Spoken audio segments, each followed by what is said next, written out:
मनुष्य में व्याप्त भक्ति की भावना, भगवान के प्रति श्रद्धा विश्वास की भावना एक राष्ट्र का निर्माण करती है।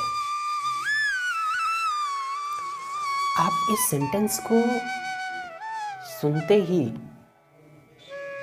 प्रश्नों के उधेड़ बुनने लग गए होंगे कि क्या वास्तव में भक्ति की भावना जो हमारे अंदर है अपने ईष्ट के प्रति, क्या वह एक राष्ट्र का निर्माण करती है? तो इस वीडियो के बाद, इस वीडियो को पूरा देखने के बाद आपका भी ओपिनियन, आपकी भी राय यही होगी कि हाँ, भक्ति की भावना राष्ट्र का निर्माण करती है।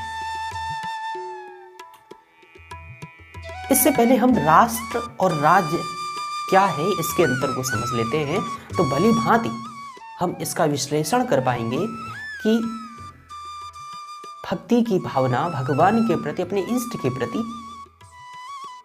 श्रद्धा विश्वास की भावना राष्ट्र का निर्माण करती है। प्रिय दोस्तों, राष्ट्र क्या है और राज्य क्या है? राज्य के लिए आवश्यक है 4 अंग। पहला, किसी राज्य का भूभाग होना चाहिए, एक निश्चित भूभाग होना चाहिए, टेरिटरी होनी चाहिए, और उस भूभाग की एक सरकार होनी चाहिए। 4 अंग होते हैं राज्य के। राज्य की परिभाषा क्या है और राज्य क्या है, पहले ये समझते हैं कि राज्य के 4 अंग होते हैं। पहले तो भूभाग होना चाहिए, टेरिटरी होनी चाहिए, और उस टेरिटरी, उस भूभाग को गवर्न करने वाली गवर्नमेंट होनी चाहिए, सरकार होनी चाहिए। और वो सरकार, वो गवर्नमेंट किसको गवर्न करेगी? क्या किसी भूभाग को गवर्न करेगी? नहीं, उस भूभाग में रहने वाले लोगों अर्थात जनता। और वह सरकार उस भूभाग में रहने वाले लोगों को गवर्न, उन पर शासन करने के लिए स्वतंत्र रूप से उसे क्या चाहिए? संप्रभुता चाहिए। जब तक संप्रभुता नहीं है तब तक वह भूभाग, सरकार और जनता मिला करके ये राज्य नहीं कहलाएंगे। संप्रभुता का क्या अर्थ है? तो संप्रभुता का कुछ शब्दों में अगर सरलीकरण करें तो संप्रभुता का अर्थ है कि हमारे इंटरनल और एक्सटर्नल जो भी मामले होंगे हम देख लेंगे।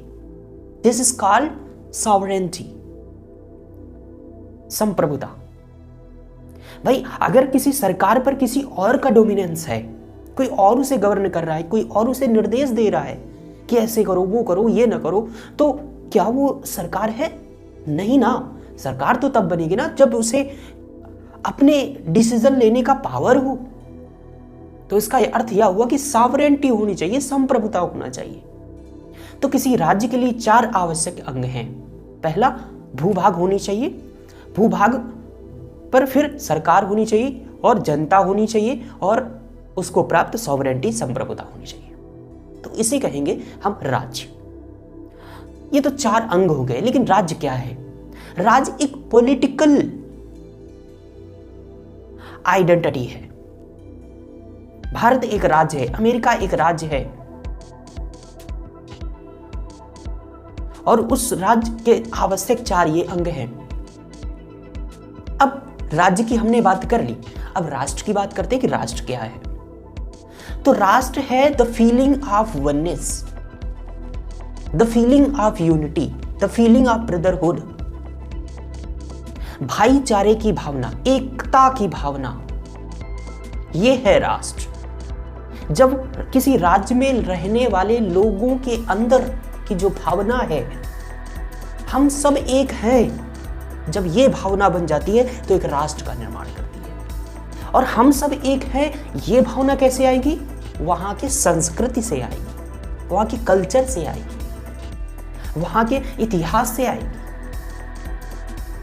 तो द फीलिंग ऑफ यूनिटी, हम सब एक हैं, ये जब भावना लोगों में आ जाती है तो वो एक राष्ट्र का निर्माण करती है।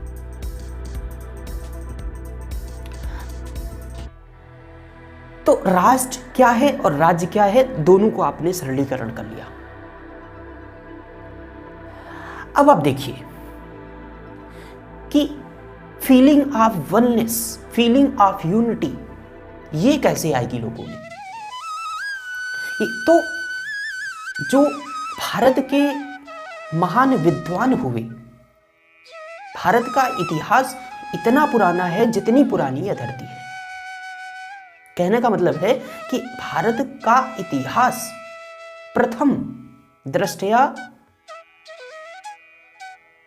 प्राथमिक है। दुनिया में जब विचार पनप रहे थे तब यहां विचार परिपक्व हो चुका था। दोस्तों, ज्यादा पहले न जाकर के सिर्फ आप ये देखिए कि जो आदि शंकराचार्य हुए, उन्होंने 4 मठों की स्थापना की। उत्तर, दक्षिण, पूर्व, पश्चिम, ईस्ट, वेस्ट, नॉर्थ, साउथ, 4 मठों की याद। और यहां पर विभिन्न प्रकार के मंदिर, सारनाथ मंदिर, काशी में, उत्तराखंड में, और विभिन्न प्रकार के मंदिर जहां पर लोग जाते हैं। पूरे भारतवर्ष से लोग वहां जाते हैं ऐसे धार्मिक स्थलों पर। हम ज्यादा दूर न जाकर के अभी जो 2025 में कुंभ का मेला प्रयागराज लगने वाला है, हम उस पर ही बात कर लें, उसे ही एग्जाम्पल के तौर पर ले लें अगर, तो बेहतर होगा। इस मेले में उत्तर प्रदेश सरकार के द्वारा 2500 करोड़ का बजट रखा गया। यहां के पर्यटन स्थल को अच्छा बनाया गया और यहां के प्रोजेक्ट के लिए 7500 करोड़ खर्च किए गए। यहां प्रयागराज के विकास हेतु 7500 करोड़ खर्च किए गए। मेले के लिए 2500 करोड़ मेला के लिए रखा गया, कुंभ के लिए। अब आप समझिए, वो तो एक ये हो गया कि सरकार ने कितना बजट रखा, वो तो बात अलग है। और कहते हैं 900 स्पेशल ट्रेनें चलाई जाएंगी जो प्रयागराज स्टेशन पर रुकेंगी, श्रद्धालुओं को आने जाने में असुविधा ना हो इस वजह से। लेकिन आप ये देखिए ना कि ना जाने कहां से लोग इस कुंभ के मेले में आएंगे, केवल स्नान की एक डुबकी लगाने के लिए, इस श्रद्धा के साथ, इस विश्वास के साथ कि कहीं मेरा उद्धार हो जाए। अब आप समझिए, यहां पर आने वाले लोगों की जो संख्या है वो बहुत बताई जाती है, करोड़ों में बताई जाती है। कहते हैं 10 करोड़, एक तो टीवी चैनल का कहना है कि 10 करोड़ लोगों के आने की संभावना है। ऑफिशियल कितना आप सर्च कर लीजिएगा, लेकिन करोड़ों करोड़ लोग यहां पर आते हैं प्रयागराज कुंभ मेले में। और विभिन्न क्षेत्रों से, भारत के विभिन्न क्षेत्रों से आते हैं जिनका रिजर्वेशन भी नहीं होता है, ट्रेन में आते हैं या कैसे भी चल के आते हैं, एक किस परिस्थिति में आते हैं, उनके पास शायद टिकट का पैसा भी ना होगा। इस तरह से चल चल के लोग विभिन्न क्षेत्रों से इस प्रयागराज कुंभ मेले में आएंगे। अब आप समझिए कि क्या इस कुंभ मेले में केवल हिंदू धर्म के लोग ही आएंगे? क्या केवल हिंदू धर्म के लोग ही सम्मिलित होंगे? क्या अन्य धर्मों के लोग नहीं सम्मिलित होंगे? हाँ, हो सकता है वो स्नान के लिए ना आए, लेकिन रोजगार हेतु तो अवश्य आएंगे। तो यहां पर जो फीलिंग ऑफ वननेस है, करोड़ों करोड़ों लोग जो प्रयागराज में आएंगे, यहां पर संगम में स्नान हेतु आएंगे, करोड़ों करोड़ों लोग आएंगे। उनको ये धार्मिकता की भावना, ये ईश्वर मोक्ष पाने की भावना, अपने ईश्वर में, अपने इष्ट में विश्वास, श्रद्धा की भावना, ये भक्ति की भावना, क्या उन करोड़ों करोड़ों लोगों को जोड़ नहीं रही है? क्या उनमें एक ब्रदरहुड, एक भाईचारे, एक एकता की भावना को विकसित नहीं कर रही है? कर रही है। इसीलिए तो शांतिपूर्वक सब होता है, अन्यथा करोड़ों करोड़ों लोगों को कंट्रोल कर पाना कितना मुश्किल होता है। उनको कंट्रोल कौन कर रहा है? उनकी इनहेरेंट मीन्स उनकी आत्मा, उनका विश्वास, उनकी श्रद्धा ईश्वर पर उन्हें कंट्रोल कर रही है। कुछ एक्सेप्शन हो सकते हैं जो इस माइंडसेट से आते ही है कि उपद्रव करना है, उनकी बात छोड़ दें, वो कुछ ही प्रतिशत होते हैं, लेकिन श्रद्धालु जो आते हैं वो करोड़ों में आते हैं, और वो एकता की भावना से आते हैं, वो श्रद्धा विश्वास की भावना से आते हैं कि कहीं एक डुबकी लगाने से मुझे मोक्ष मिल जाए। तो ये मोक्ष शब्द आया कहां से? क्या किसी कॉन्स्टिट्यूशन में लिखा है? क्या किसी संविधान, ये दुनिया के किसी संविधान में लिखा है मोक्ष शब्द का उल्लेख है? नहीं है ना। कहां है? धार्मिक ग्रंथों में है।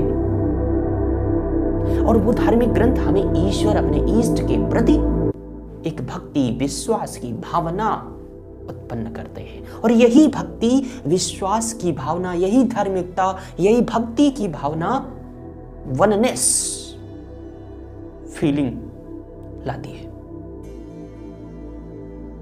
दोस्तों, अब शायद आप कंक्लूजन निकाल पाएंगे कि भक्ति की भावना एक राष्ट्र का निर्माण करती है। राष्ट्र क्या है? राष्ट्र है फीलिंग ऑफ वननेस, एकता की भावना, भाईचारे की भावना, एक होने की भावना। हम सब एक हैं, हम कल्चर से एक हैं, हम सब भारतवासी कल्चर से एक हैं, और यही फीलिंग राष्ट्र का निर्माण करती है। ये वीडियो कैसा लगा जरूर बताइएगा।